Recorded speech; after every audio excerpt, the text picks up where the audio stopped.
Bismillahirrahmanirrahim. Assalamualaikum warahmatullahi wabarakatuh. Bismillah, alhamdulillah, wassalatu ala rasulillah, amma ba'd. Siapa sajakah wanita-wanita yang menjadi mahram kita? Dijelaskan di dalam kitab Al-Baijuri oleh Syekh Ibrahim Al-Baijuri, al-mahramu nikahunna bin nasi arba'asyarah.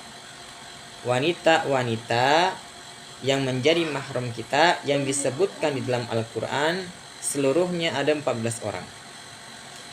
Nah, seluruhnya ada 14 orang. Dan dari 14 orang ini nanti dibagi menjadi 4 kategori. Yang pertama, al-mahramu bin nasab. Yang kedua, al-mahramu birrodho. Yang ketiga, al-mahramu bil musahharoh. Yang keempat, al-mahramu bil jam'i. Kategori pertama, al-mahramu bin nasab. Mahram karena nasab. Al-mahramu bin nasab ini ada 7 orang. Yang pertama, al-um, ibu. Yang kedua, al-bintu, anak perempuan. Yang ketiga, al-ukhtu, saudara perempuan. Yang keempat, al-khalatu, bibi dari ibu. Yang kelima, al-ammatu, bibi dari ayah. Yang keenam, bintul ibni, anak perempuannya saudara laki-laki. Yang ketujuh, bintul ukhti, anak perempuannya saudara perempuan. Jadi al-mahramu bin nasab itu ada 7 orang. Kategori kedua, al-mahramu birrodho. Mahram karena sebab menyusui. Mahram karena sebab menyusui ini ada 2 orang. Yang pertama, ummu murdi'ah, ibu yang menyusui. Yang kedua, ukhtu minar rodho, saudari persusuan. Ibu yang menyusui kita sama perempuan sepersusuan. Ya, ada 2 kategori, ada 2 orang. Kategori ketiga, al-mahramu bil musahharoh. Perempuan-perempuan yang menjadi mahram kita karena sebab pernikahan. Itu ada 4 orang. Yang pertama, ummu zaujah, ibunya istri.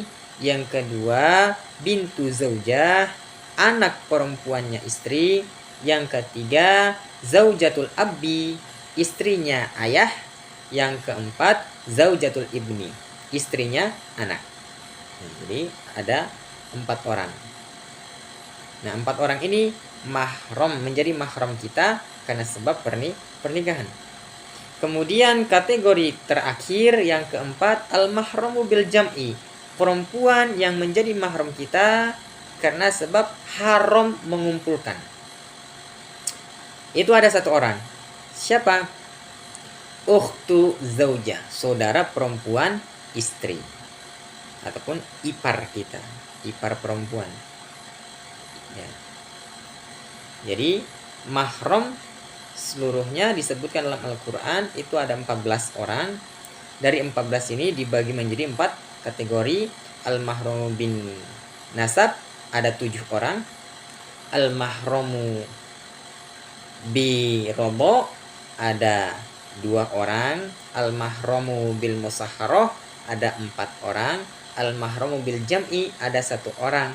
Ketika digabungkan semuanya ada 14.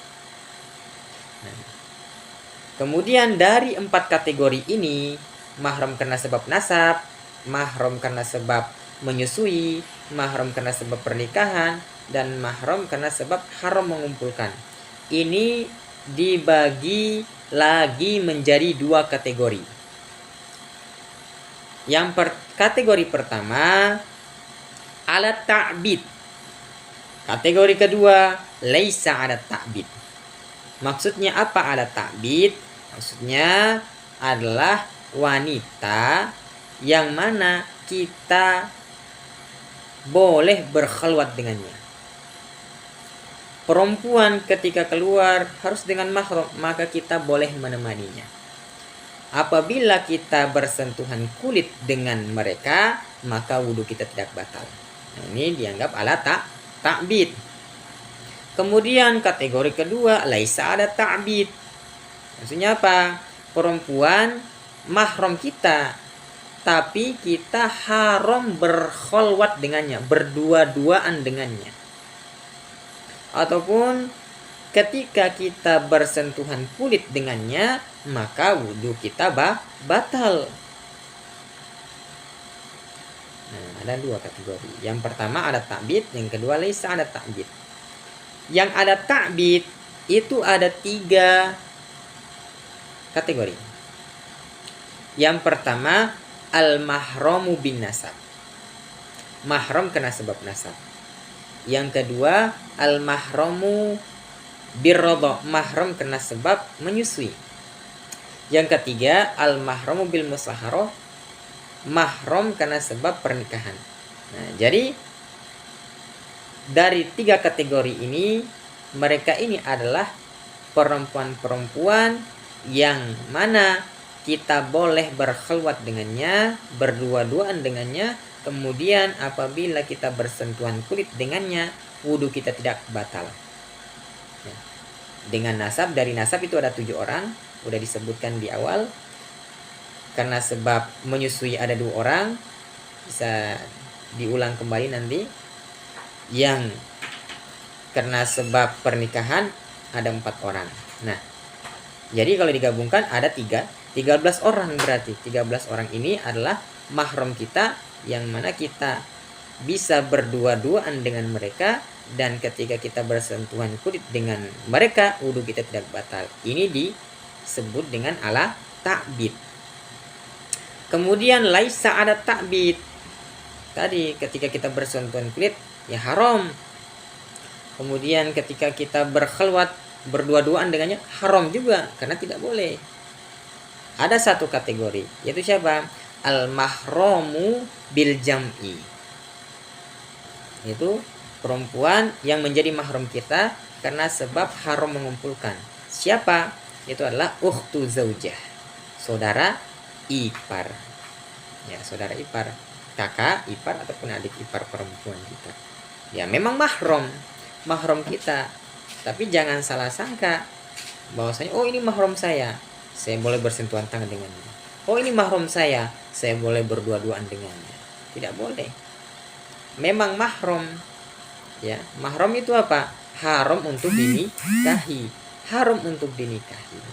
Tapi kategorinya maksud dalam kategori laisa ada ta'bid. Maksudnya apa? Kalau kita berdua-duaan dengan mereka, hukumnya haram, tidak diperbolehkan. Kalau kita bersentuhan kulit dengannya, wudhu kita batal. Ya, maksud dalam kategori laisa ada ta'bid. Maka ipar itu memang mahram. Mahram menjadi mahram kita. Haram kita nikahi karena sebab kita menikahi kakaknya. Ya, karena sebab kita menikahi kakaknya. Maka kalau kita menikahi dia haram, nggak bisa, karena nanti ada perkumpulan antara kakak dan adik. Ya. Meskipun adik ipar ataupun kakak ipar itu menjadi mahram, tapi haram bagi kita untuk berdua-duaan. Dan juga kalau kita bersentuhan kulit dengannya, maka batal wudhu kita. Adik ipar. Dari ke-14 mahram yang disebutkan di dalam Al-Quran, para ulama telah menyebutkan cabang-cabangannya. Jadi 14 mahram yang dijelaskan dalam Al-Quran itu adalah intinya. Dari ke-14 ini nanti bercabang. Contohnya al-mahramu, mahram dari kategori nasab. Mahram dari kategori nasab ini ada 7 orang. Nah, dari setiap orang nanti ada cabangannya. Yang pertama al-mahramu bin nasab, ada 7, yaitu apa? Al-um, ada cabangannya. Al-bintu, anak perempuan, nanti ada cabangannya. Al-ukhtu, saudara perempuan, ada cabangannya. Al-khalah, ada cabangannya. Dan seterusnya. Sampai al-mahramu bil jam'i. Seluruh ada cabangannya. Akan kita jelaskan di pertemuan yang selanjutnya.